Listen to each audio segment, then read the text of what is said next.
तो हमारे राघव जू के, राघव जू हमारे हैं। सादर जय सिया राम, नमो राघवाय। आप सभी सनातन हिंदू धर्मावलंबी ममतामयी वात्सल्यमयी माताओं का इस क्यों कैसे किस लिए कार्यक्रम में सादर स्वागत है, अभिवादन है।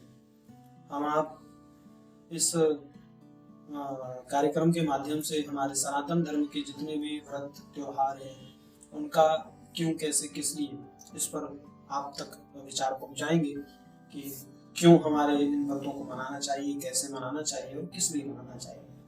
तो अभी वर्तमान में शुक्रवार के दिन भाद्र मास की शुक्ल पक्ष की तृतीया को हरतालिका तीज बहुत ही बड़ा व्रत हमारे सनातन धर्म में मनाया जाएगा।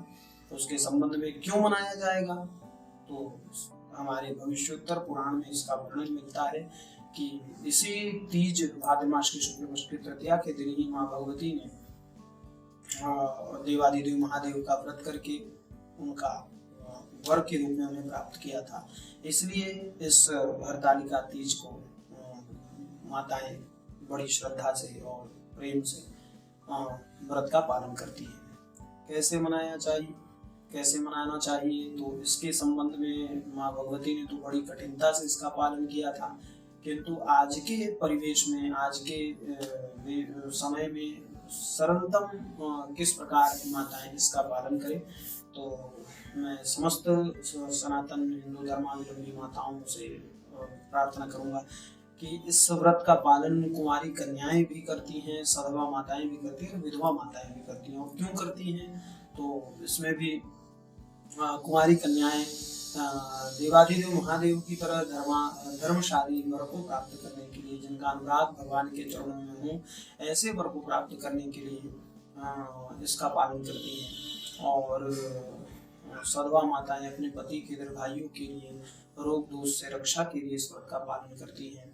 विधवा माताएं क्यों करती हैं, तो भविष्योत्तर पुराण में इसका वर्णन मिलता है कि विधवा माताएं इस व्रत को करके सीधे सीधे शिवलोक की प्राप्ति कर सकती हैं। तो इसलिए कुंवारी कन्याओं को, माताओं को, विधवा माताओं को अवश्य इस व्रत का पालन करना चाहिए।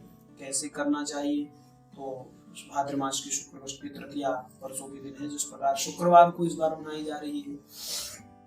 तो उस दिन प्रातः ब्रह्म बेला में उठकर, ब्रह्म बेला तो वैसे 3 बजे से आरंभ हो जाती है, किंतु आज के परिवेश में सूर्योदय से पूर्व कम से कम माताओं को, कन्याओं को, जिनको वैसे तो सबको करना चाहिए और जो व्रत कर रही हैं उनको सूर्योदय से पूर्व अपने शैया का, बिस्तर का त्याग करके सुंदर पवित्र स्नान करके मन में दृढ़ संकल्प करना चाहिए कि आज देवादिदेव महादेव से प्रार्थना करना चाहिए कि प्रभु आज हम आपके निमित्त इस व्रत का पालन कर रही हैं, हमें शक्ति प्रदान करिएगा। क्योंकि व्रत और उपवास की, पूजन के अनुष्ठान की शक्ति, तीर्थ दर्शन की, भगवान की सेवा की शक्ति भगवान ही प्रदान करते हैं। तो इसलिए उनसे प्रार्थना, मन में दृढ़ संकल्प करना चाहिए। स्नान के पश्चात, उसके पश्चात अपने ही बाग बगीचे से या आसपास घर की नदी हो तो उत्तम है, अति उत्तम है। नदियों से रेती लाकर, बालू लाकर उससे अपने हाथ से ही पार्थिव शिवलिंग का निर्माण करना चाहिए और भगवती पारम भवानी की प्रतिमा का निर्माण करना चाहिए। उसे सुंदर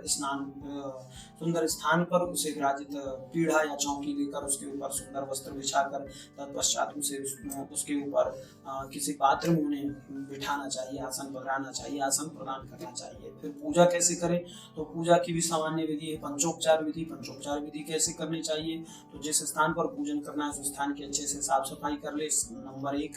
नंबर 2 में सुंदर स्नान कराएं भगवान को, जल से, दूध से, दही से, घृत से, शक्कर से, मधु से, इस प्रकार पंचामृत स्नान करा ले। पंचामृत स्नान कराने के बाद देवादिदेव महादेव को सुंदर चंदन से, भस्म से श्रृंगार करना चाहिए। माँ भगवती को कुमकुम रोधी से श्रृंगार करना चाहिए। तत्पश्चात अक्षत हो गया, जौ, तिल इत्यादि अन्न बाबा को समर्पित करें, माँ भगवती को समर्पित करें। उसके पश्चात बाबा को सुंदर वस्त्र इत्यादि से श्रृंगार करना चाहिए। माँ भगवती को श्रृंगार, चूड़ी, बिंदी, इस प्रकार जैसी जिसकी श्रद्धा हो समर्पित करनी चाहिए। तत्पश्चात पुष्प से, बिल्व पत्र से सेवा करनी चाहिए। उसके पश्चात धूप दीप प्रदर्शित करना चाहिए, धूप दीप समर्पित करना चाहिए। और धूप दीप में अगरबत्ती न जलाएं माताएं, क्योंकि अगरबत्ती में बांस उपयोग होता है और बांस सनातन हिंदू धर्म में जलाया नहीं जाता। कब जलता है? तो वो अंतिम संस्कार में उसका उपयोग किया जाता है, इसलिए पूजा पाठ में बांस को नहीं जलाना चाहिए। तो इसका विशेष ध्यान रखें। तो धूप के रूप में गोबर के कंडे यदि हो तो उसमें गुड़ चावल घी मिलाकर अवश्य उसमें डाल दे, छोड़ दे। वो धूप बाबा को अतिशय प्रिय है, भगवान को अतिशय प्रिय है। ऐसे धूप दीप समर्पित करके भोग पधराएं। नैवेद्य भोग सामग्री में यदि अपने हाथ से कुछ बना हुआ हो तो और उचित है, क्योंकि अपने हाथ से जो कुछ भी बना हो, आप अपने हाथ से पार्थिव लिंग बनाए होंगे, प्रतिमा बनाएंगे, अपने हाथ से भोग बनाएंगे तो ज्यादा उचित है, क्योंकि अपने हाथ से बनाया हुआ कोई भी वस्तु, कोई भी सामग्री, उसमें प्रेम और भाव प्रकट होता है। बाजार से लाई हुई वस्तु में उतना भाव और प्रेम प्रकट नहीं होता, इसलिए अपने हाथ से भोग नैवेद्य बनाकर समर्पित करें। अंत में आरती गाकर सुंदर बाबा को आरती समर्पित करें और उसके पश्चात आरती गा करके कीर्तन करते हुए निर्जल इस व्रत को करना चाहिए, क्योंकि माँ भगवती ने निर्जल रह करके इस व्रत का पालन किया था। रात्रि जागरण करना चाहिए, क्योंकि माँ भगवती ने रात्रि जागरण की और रात्रि में ही बाबा प्रकट होकर माँ भगवती को वरदान दिए थे, इसलिए रात्रि की इस जागरण का बड़ा महत्व है। तो यथाशक्ति माताओं को, कन्याओं को इसका पालन करना चाहिए।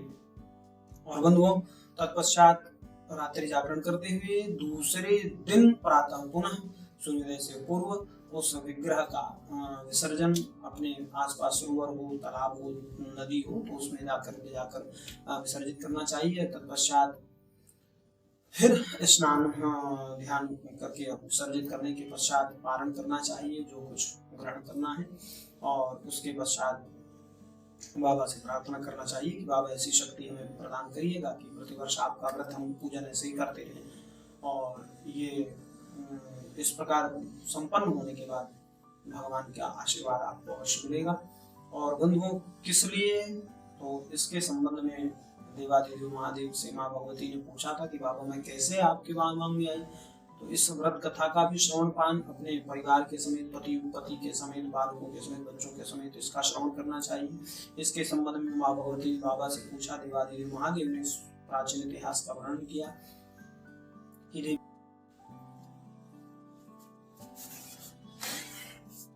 विभिन्न प्रकार की विपत्तियां समाज में आज देखने को मिल रही हैं कि छोटी छोटी बात में वाद विवाद हो जाते हैं और बेटियों का घर टूट जाता है। तो इसलिए बेटियों को अवश्य में इस व्रत का पालन करना चाहिए और बेटियों को प्रेरित करना चाहिए, माताओं को इस व्रत को पालन करने के लिए, क्योंकि बड़ा सहज सरल हो। जैसे सरलता पूर्वक इस व्रत का पालन हो सके उस प्रकार इस व्रत को करना चाहिए। बेटियों को जहाँ है, जिस प्रकार है उस प्रकार इस व्रत का पालन अवश्य में वो करें बेटियां, जिससे उनका संबंध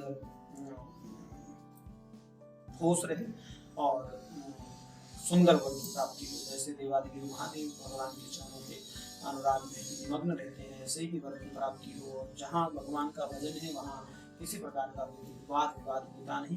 तो इसलिए बेटियों को विशेषकर इसका व्रत का पालन करना चाहिए। अंतिम में चलते चलते एक बात मैं आपसे निवेदन कर दूं कि कुछ माताएं विदेशी परंपरा को अपना रही है। विदेशी परंपरा अर्थात व्रतों अनुष्ठान में भी विदेशी परंपरा कैसे महाराज जी? तो माताएं रात्रि 12 बजे के बाद यह जान करके कि अब दूसरा दिन लग गया तो कुछ ग्रहण कर लिया जाए, इस प्रकार कुछ ग्रहण कर लेती हैं, चाहे वो इत्यादि कुछ भी उनका अपना विवेक जिस प्रकार काम करता है। किंतु सावधान होकर के इस बात को अवश्य आप सभी सुने कि रात्रि 12 बजे के बाद सनातन धर्म में दूसरा दिन नहीं लगता, सूर्योदय के पश्चात ही दूसरा दिन लगता है। जैसे मैंने पहले ही आपको कहा कि प्रातः होते ही ब्रह्मवेला में पुनः स्नान करके उस विग्रह को विसर्जित करके लौट के आने के बाद ही कुछ ग्रहण करें, तो इसका ध्यान रखें। 12 बजे के बाद रात्रि दूसरा दिन नहीं लगता है। अन्यथा जो आपने सुबह प्रातः 6 बजे से लेकर रात्रि 12 बजे तक व्रत अनुष्ठान पालन किया है उसका सारा फल व्यर्थ चला जाएगा। इसलिए रात्रि 12 बजे के बाद कुछ ग्रहण न करें। 6 बजे से रात्रि 12 बजे तक आपने पालन कर लिया है तो और 6 घंटे से ही भगवान का स्मरण करते हुए उन्हीं की शक्ति से आप इसका पालन करें। बेटियों को, माताओं को, समस्त सनातन हिंदू धर्मावलंबियों को इसका पालन करना चाहिए। बड़ा ही दिव्य व्रत है, बड़ा ही दिव्य अनुष्ठान है। और हरितालिका तीज जो कि शुक्रवार के दिन हम मनाएंगे, तो ऐसे ही आपसे हम मिलते रहेंगे अभी गणपति जी का पावन त्योहार आ रहा है, उसके संबंध में भी हम आपसे कुछ चर्चाएं करेंगे। कैसे पूजा करना है, क्या करना है, किस प्रकार गणपति जी प्रसन्न होंगे, क्या अर्पित करें, क्या कैसे पूजन करें, इसके संबंध में भी हम आपसे मिलेंगे। गुरुदेव भगवान की करुणा से, रघुनाथ जी की दया से हम आप उसमें भी चर्चा करते रहेंगे। आप सबको सादर जय सिया राम। भगवान देवाधिदेव महादेव आप सबको शक्ति प्रदान करें इस व्रत को पालन करने के लिए। सबको सादर जय सिया राम। नमो राघवाय। जय जय श्री सीताराम, जय जय श्री राधे श्याम। नमः पार्वती पते। हर हर हर महादेव। तो हमारे राघव जो के राघव जो हमारे हैं, हम तो हमारे राघव जो